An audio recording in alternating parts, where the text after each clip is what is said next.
প্রিয় দর্শক, শুভ সকাল। আপনাদেরকে জানাচ্ছি শ্যামপুর শালদু চৌরাস্তার শুভেচ্ছা রইল। এখানে রমিজউদ্দিন প্রতিদিনই সকালবেলা রুটি বানান। এক পিস রুটির দাম 20 টাকা, ডাউল 10 টাকা। আমার মনে হয় ভাই, একটা রুটি আপনি খেতে পারবেন না।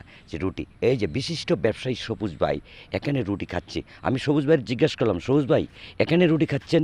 ভাই একটা রুটি ভাই আমি খেতে পারি না, তারপরও আমরা প্রতিদিন এখানে রুটি খেতে এসি।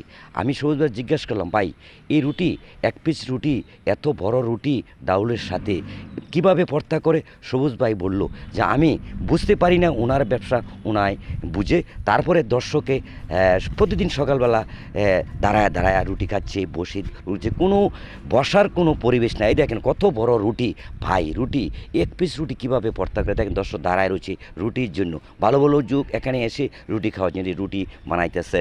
এবং রমিজউদ্দিনকে অসংখ্য ধন্যবাদ যে এত বড় রুটি, আটা রুটি তৈরি করার জন্য অসংখ্য ধন্যবাদ ভাই। চলে আসবেন শ্যামপুর শালদু চৌরাস্তা আড়ালবাজার রোডের পশ্চিম পাশে, রোডের সাইডে রমিজউদ্দিনী ছোট্ট একটি হোটেল। এখানে বসে রুটি খেতে পারেন। যে সবুজ ভাই বসে বসে এখানে রুটি খাচ্ছে। অনেক কথা বললাম। এই যে ডাউলুর পাতিল দেখছেন, এই যে আটার গোলা ধরে রাখছি, এখানে কত বড় গোলা। এই যে রুটি বানাচ্ছে রমেশ ভাই। এই রুটি প্রতিদিন কিন্তু এখন কত বড় রুটি কিভাবে ভর্তা করে আমি কিন্তু বুঝতে পারছি না। বিভিন্ন জায়গায় কিন্তু দোকান আছে, শ্যামপুর শালদুই চৌরাস্তা দেখতে পাচ্ছেন।